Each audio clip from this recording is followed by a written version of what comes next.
Today marks a significant milestone in my life as I find myself in the family home, a place teeming with cherished memories and walls that tell stories of the past.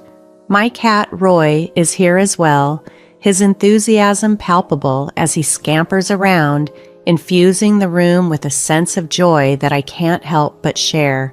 This house, the heart of my family's legacy, is where my father realized his aspirations, transforming it into a remarkable estate now valued at $6 million.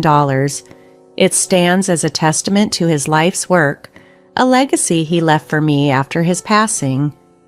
Now, in his absence, my husband is keen to claim a share of this inheritance, arguing that it should belong to both of us. However, I am armed with documents that clearly state my sole ownership. My name is Marilyn, 40 years old, and I am deeply immersed in the digital realm thanks to my career at an online bank, a path that echoes the financial principles my parents instilled in me. They taught me the value of money management and the importance of financial responsibility, lessons that guide me to this day. Despite growing up in affluence, my parents ensured I lived a grounded life. My upbringing was not marked by lavishness. My allowance was modest, our meals were simple, and my education was in a public school, contrary to what one might expect from someone of my financial standing. Yet, rumors of our wealth painted a different picture, leading many to believe my life was a parade of luxury and leisure. Marilyn, with your grand house and wealth, life must be a breeze, right? You must have all the latest gadgets and games. Can we come over and play? Were common queries from peers who envisioned a life for me that was far from reality. I didn't possess the latest toys or gaming consoles, yet the assumption was otherwise, and it seemed like many wanted to befriend me for the perceived perks of my lifestyle. Today, as I stand in this house surrounded by both the tangible and intangible pieces of my heritage, I am reminded of the true richness of my life, rooted not in material wealth, but in the values and memories that shape who I am.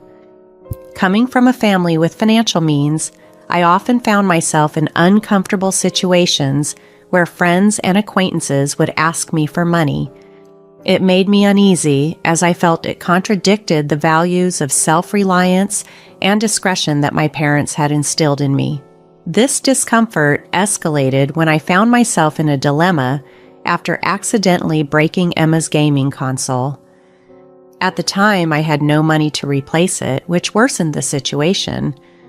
Around the same period, Barbara, a new classmate, became a part of my life. She inquired whether I had informed my parents about the incident with the console, but fear of disappointing them kept me silent. "I can't tell them. They might get upset," I confessed to Barbara, hoping for her understanding. Regrettably, when she asked me for financial help, I had to decline due to my parents' strict rule against lending money. Apologizing to Barbara was hard, and it made our school interactions awkward. Things took a turn for the worse when Barbara tearfully reacted to my refusal, and soon enough, rumors started circulating that I was unwilling to help a friend despite my family's wealth. Attempts to clarify that I had no spare money were futile. Emma then made a hurtful comment implying that I valued money over friendship.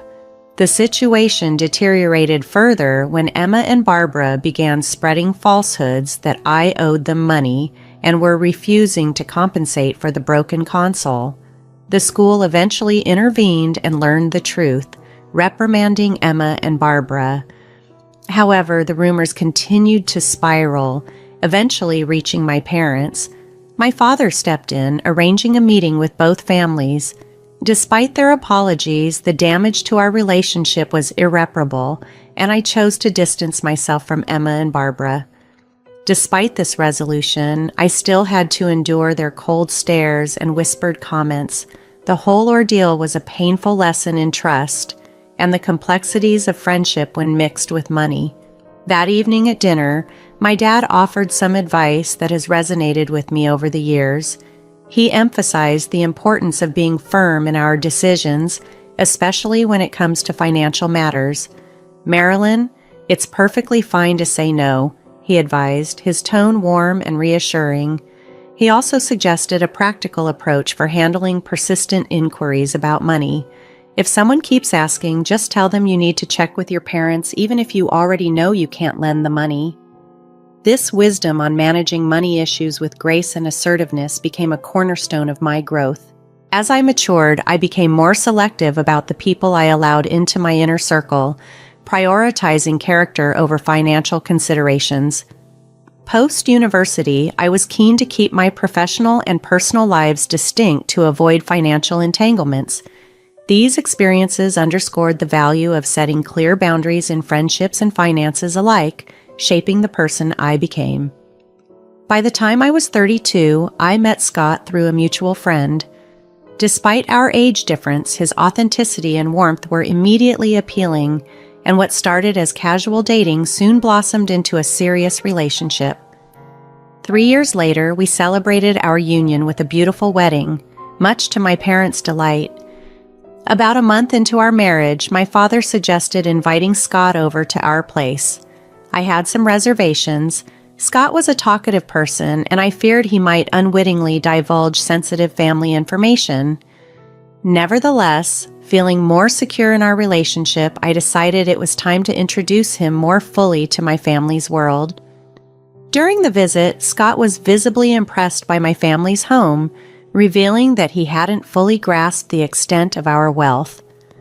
While the visit itself went smoothly, Scott's relentless questions about our financial status during our drive home made me uncomfortable, particularly because I wasn't very familiar with the specifics of our family finances myself.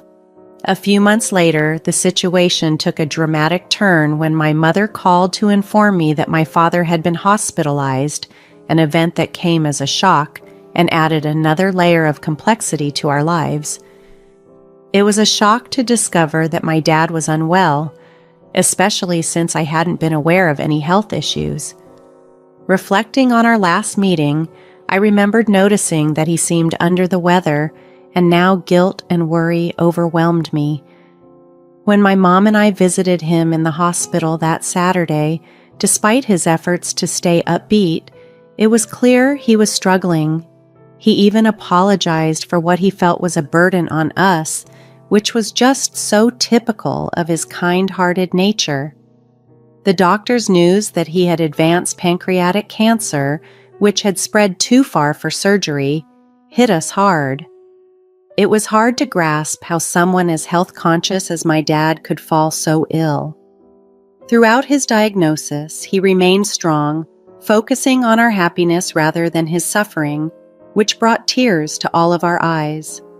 Due to hospital regulations, only immediate family could visit, which saddened him as he hoped to create more happy memories with friends at home. This reminded us all of the vibrant life he had envisioned for us. I promised him that I would keep our home a place of joy, even in his absence. This promise became a cornerstone of how I coped with the situation. To honor my dad, I decided to renovate our family home, giving me something positive to focus on during such a difficult period. Scott, always so caring, expressed concern about the extent of my involvement, unaware of the additional challenges I was facing, like issues with our family estate that I had yet to disclose to him. When Scott inquired about my dad's condition, I finally opened up about all the difficulties we were facing. It was a relief to share the burden as I juggled work, hospital visits, and the flood of emotions that came with them. However, tension arose when Scott began to question the financial implications of my dad's illness and the status of the family estate. He even suggested we seek legal advice to prepare for any eventuality concerning my mom, which stirred up painful memories for me.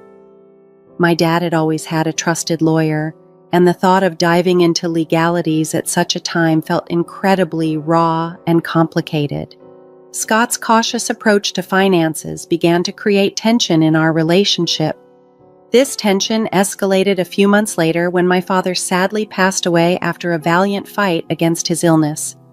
As we navigated the challenging period that followed, discussions about inheritance began to emerge within my family. I inherited a substantial property, a mansion valued at $6 million, which only heightened Scott's curiosity and involvement. Despite my efforts to keep him at a distance from these discussions, his excitement about moving into the mansion and his persistent questions about financial details took me by surprise. I later discovered that he had spoken to my cousin at the funeral, who had offhandedly mentioned that it would be a waste for such a grand house to remain unoccupied. This remark only complicated matters further. Despite my attempts to make it clear to Scott that the inheritance was mine and not something to be shared, he seemed unwilling or unable to accept this. Our relationship grew increasingly strained. At my father's funeral, Scott was present but disengaged, not assisting with the memorial services or the subsequent legal matters. As we tried to settle back into daily life, Scott shocked me by claiming he had changed the ownership of the family home into his name, presenting legal documents as proof. This betrayal was not only a profound breach of trust, but also a clear disregard for the respect and boundaries within our relationship. Dealing with these inheritance issues exposed deeper problems in our marriage, forcing us to reevaluate our values, the trust between us, and the direction of our relationship. When Scott bluntly suggested that we could continue living as roommates in the house without much financial support from him, and even threatened divorce if I disagreed, I was devastated. The magnitude of his actions and proposals was overwhelming. I pleaded with him to reconsider what he was doing, hoping he would see the emotional and relational turmoil his actions had caused. When Scott made the unilateral decision to change the ownership of our family home without my consent, he claimed he had consulted a lawyer. This revelation escalated our issues to the point where divorce seemed inevitable. I felt utterly betrayed and isolated, compelled to distance myself from the life and home I had shared with Scott. I couldn't fathom why Scott would take such drastic measures. It seemed that his perspective on money had shifted dramatically, impacting his action and our relationship negatively. The situation worsened the next day when Scott demanded the house keys, claiming ownership. His attempt to enter the house was thwarted by security, whom I provided with the legitimate ownership documents that affirm the house was indeed mine, a gift from my father. Upon seeing the proof, Scott was taken aback. He had entrusted a man named Frank to handle the legalities of changing the ownership and had paid him $410,000. Unfortunately, it turned out to be a scam. Frank was nowhere to be found, ignoring all of Scott's attempts to contact him. Scott's frustration soon turned towards me. He accused me of overspending and questioned my understanding of inheritance laws. Despite Scott's attempts to mend our relationship and his suggestions to give our marriage another shot, the trust we once shared was irreparably damaged. I had to ask the security guard to escort him off the property, marking the end of a painful chapter in my life. In the months that followed, I had ample time to reflect on everything that had transpired. This period of introspection helped me understand just how crucial trust and honesty are in a relationship. The ordeal with Scott, filled with deceit and betrayal, taught me to guard against letting financial matters cloud my judgment. During the first memorial service for my dad at our family temple, Scott made an unexpected appearance. Since our divorce, his life had taken a downward turn. He was unemployed and facing financial difficulties. This encounter was a stark reminder of how drastically our lives had diverged since the split. Seeing Scott at my dad's memorial service brought a mix of emotions. The people he had trusted had clearly failed him, and he stood there looking visibly distressed and out of place during such a solemn event. His attempt to apologize, though tearful, unintentionally caused a stir among my relatives. Despite his emotional state, I found it necessary to ask him to leave, and security had to intervene to ensure it was done. This was not only a difficult moment, but also a turning point for me. reinforcing my desire to move forward and leave our shared past behind. I decided it was time to move out of my parents' home, a decision I had been considering for some time. I found a new place to live, severing ties with Scott completely. Meanwhile, Scott continued to visit the property, which my mom and I had transformed into a rental villa. This new venture allowed us to turn a family property into a source of joy and retreat for many visitors. On his part, Scott appeared to be making positive strides. He secured a new job and seemed dedicated to starting anew. Transforming our family home into a rental villa not only fulfilled my dad's vision, but also created a warm and inviting space for guests from various backgrounds. Known for its stunning views and beautiful garden, the villa quickly gained popularity. We hosted a range of events from intimate weddings to large family gatherings. Working alongside my mom on this project brought us closer and filled us with joy. As the villa's success grew, we decided to enhance it further. We added a swimming pool, a cozy outdoor lounge, and a playful area for children. Each new addition made the villa even more appealing, turning it into a beloved destination for relaxation and celebration, symbolizing a new chapter of growth and happiness for us. Our dedication to ensuring that our guests had a fantastic experience at the villa paid off, as it quickly became a favored destination for those seeking a peaceful retreat and memorable experiences. This project was more than just a business venture. It was about fulfilling my father's dream and creating cherished memories for everyone who visited. Taking care of the villa's garden brought me immense joy and satisfaction. Transforming our family home into a vibrant place where people could gather, have fun, and create lasting memories filled me with pride. I could almost sense my father's pride looking down on us, seeing his vision come to life. This venture not only realized his dream, but also provided us with financial stability and a newfound sense of freedom. Throughout this journey, I learned valuable lessons about trust, finance, and the strength required to carve out my path, independent of past challenges. This process of self-discovery taught me that facing difficulties can strengthen and motivate one. From friends, I heard updates about Scott, who seemed to be turning his life around by finding meaningful employment and learning from his past errors. Knowing that he was also making positive changes brought me a sense of calm, realizing that both of us were advancing and maturing in our ways. My father's vision became a catalyst for growth, not just for my mom and me, but for every guest who visited the villa. It turned into a hub of joy and celebration, a sanctuary where people could forge lasting memories. The success of the villa stands as a tribute to my father's vision, embodying the values of resilience and diligent work.